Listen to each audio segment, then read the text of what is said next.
a great question. You know, most documentaries, at least when I were growing up, were sort of like castor oil. They were good for you, but hardly good tasting. They were just telling you what you should know. They were the expression of an already arrived at end, not a process of discovery. I don't pick subjects because I know about them. I pick subjects because I want to know about them. So my films are not me telling you what you should know, but saying, hey, guess what I learned? There's a huge, big difference. There's a subtle ingredient of enthusiasm that is a part of that, an excitement of the new story, that which is not known. Harry Truman once said the only thing that's really new is the history you don't know. And for me, each of the subjects is something I want to delve into. It's like the mysteriousness of diving into the deep end and not knowing precisely how deep it is, and then coming back to report that.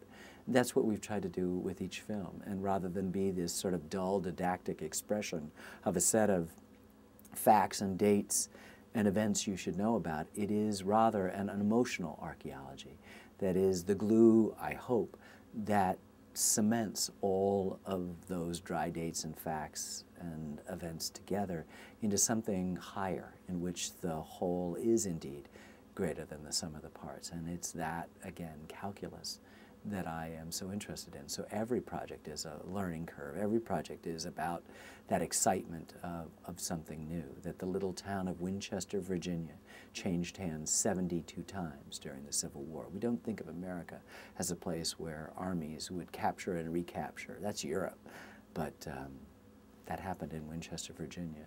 That the state of Missouri sent, I think it was 37 regiments to the Battle of Vicksburg, 21 for the North and 16 for the South, to show you how the country was torn on the bias. That Jack Johnson, who many people think is just this big brute of a man that needed the liberal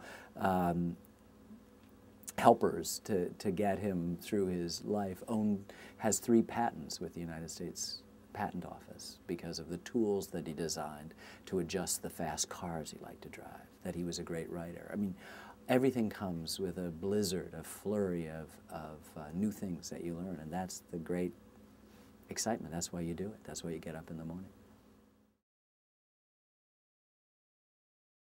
You know, people ask me that all the time. I don't think my life is worth it. I'm a medium. That is to say, you know, if this is the 19th century, I'd be the guy holding the seance, you know?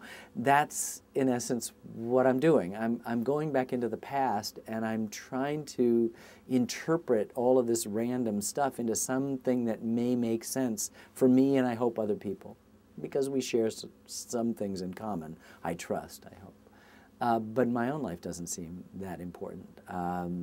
There are people who always want to make it so, just as the life of painters seem interesting to us, or architects, or other artists. I don't feel so that way. I mean, in fact, the most important thing to me in my life is not my filmmaking anyway. I have 3 daughters who range in age from 27 right now to 4 years old, and I'm much more concerned with that co-production of being a father than I am with the films. And that's something entirely different and obviously private.